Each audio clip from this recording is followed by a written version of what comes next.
Vikram Digwa, a 23-year-old man, has been sentenced to 21 years in prison after murdering 18-year-old Henry Noak in 2025. The initial call to the police was over an alleged racist attack from Nowak to Digwa, yet no evidence shows that happened, which has also been acknowledged by the judge. However, police body cam footage shows Nowak saying he can't breathe, that he was stabbed and needed an ambulance whilst making the arrest. He seemingly died on camera. And it's one of the most horrific things I've seen. The police didn't believe him. They didn't take him seriously. Digwa is a monster and is now facing justice. However, the right wing have sunk to a new low. They're weaponizing this and claiming Nowak was a victim because he was white. He was actually treated in a way that meant an accusation of a racial slur was treated more seriously than an act of murder. What does he say? I can't breathe. Familiar words? Remember career criminal George Floyd, who died in appalling circumstances in Midwest America a few years ago. Remember the reaction to that and the way the police behaved. Within a few days, Keir Starmer was taking the knee. Black Lives Matter exploded all over the country. Churchill's statue was defaced. The cenotaph was vandalised. And yet, what has the public reaction been from our leaders and politicians, and indeed, to be frank, much of the media to this? Silence. Absolute silence.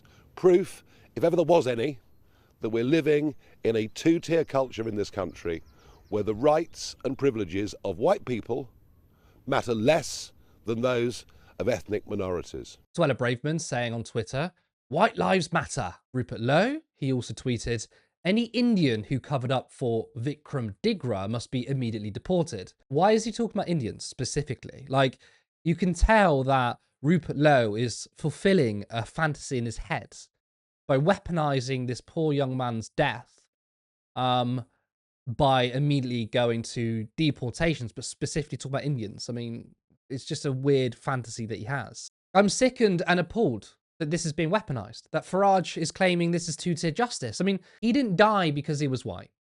He died because the police were incompetent. Now, systemic racism exists, but that doesn't negate that white people can be failed. The right look at things in a binary way. If you're a person of color, right, and we say that you're oppressed, these people on the right automatically think that we're claiming that all white people are treated as kings. We're not saying that. White people face oppression every single day, but not on the basis of their skin color, but on the basis of class, which is why the right wing and reform can't make that point, because they are the oppressors of white people. They are for the wealthy. Reform, Farage care more about rich black and brown people than poor or working class whites. Do you think Farage would give more time to a white person on universal credit, or Zah Yusuf, or a black billionaire? Now, don't get me wrong, the right wing are racist. The policies of reform will hurt minority communities the most. What I'm saying is that they are willing to attack working class whites in order to get there, which is why we must unify on class. Black people have long told us that the police are racist, that they are incompetent, and that they've been failed. And we have long been told by the right wing that the police are perfect, that it's an insult to attack them, it's unpatriotic. Now they've changed their tune. They've changed their view at breakneck speed, because they now view the police as the enemy. They think the police and our courts and our institutions are serving immigrants, people of color, over white people. Why exactly? Well, they couldn't give you an answer on that. Look, I don't consider myself an abolitionist. I think under this neoliberal hellhole, crime is a problem. And, you know, yes, the police are a flawed institution, but I will call the police if I need them.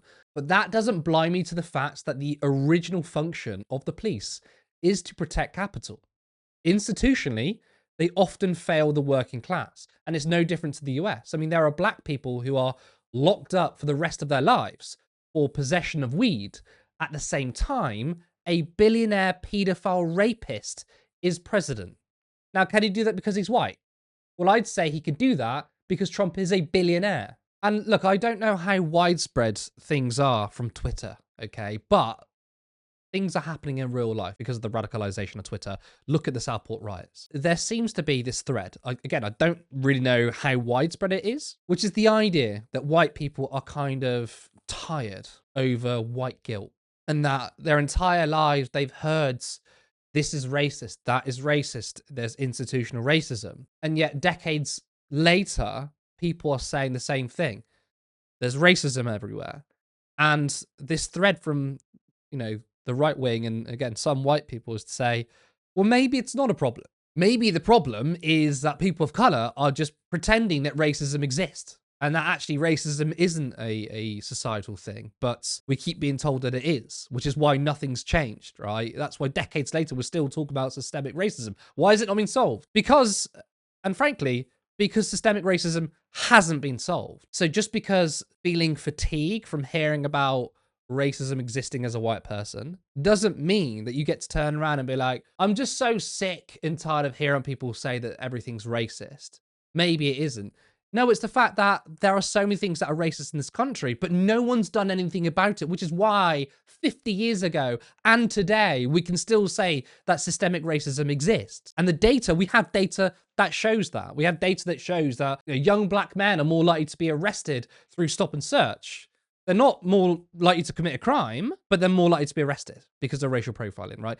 And yes, you might be sick and tired of hearing it after decades, but it's because the problem hasn't been sorted. And the reason why the problem hasn't been sorted is because what our institutions don't really recognize is class. You cannot solve racism or sexism without solving classism. The right wing will attack minorities, but they have no problem attacking white working class people to get there. So yes, you can still hold the view that systemic racism exists, but white working class people are being failed. And what the right wing are trying to tell you is that racism is a lie. It doesn't exist in this country. Black and brown people are just race baiting. And the true victims are you, white people. And it's like they're doing the reverse identity politics. The thing that they criticize liberals for, the thing that us socialists and leftists also criticize liberals for, is the obsession with identity. Liberals talking about racism, but they never had a class analysis, and it's frustrating. And you could understand why people were so turned off by that. You could understand when you're a white working class person or a white person who's on universal credit or who's disabled, and you would hear terms such as white privilege, okay?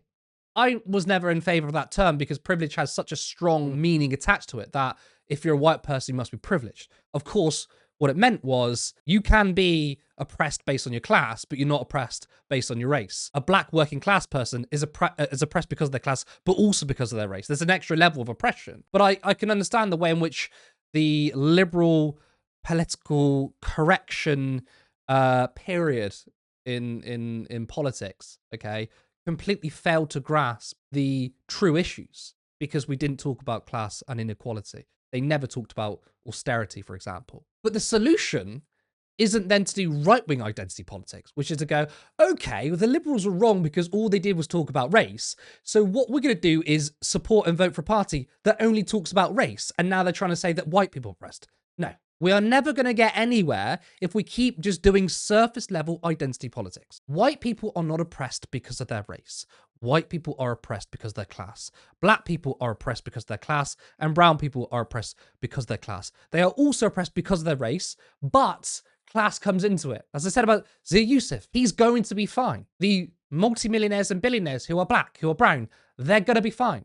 It's why I had my problem when it came to Delroy Lindo, Michael B. Jordan, and Johnny Davison, that entire debacle. Why I was so frustrated with the discourse. You had two wealthy, famous movie actors, and you had a white man with Tourette's who would say the most horrific things, but he couldn't help it every single day of his life. And what we saw was Johnny Davison was the oppressor, and Michael B. Jordan and Delroy Lindo were the oppressed. And there were and the discourse seemed to be just about race. And it was like, yes, it was awful hearing those words, but Johnny Davison is someone who's not a multimillionaire movie star. He's a working class person who has to deal with his extreme Tourette's every single day. That's where I felt like, once again, class was not spoken about. And it's why it's so important that anti-racists and progressives and socialists make sure we talk about class. Don't let these reform or restore hacks propagandize you. Don't let them start a race war so they can govern on the ashes of this country.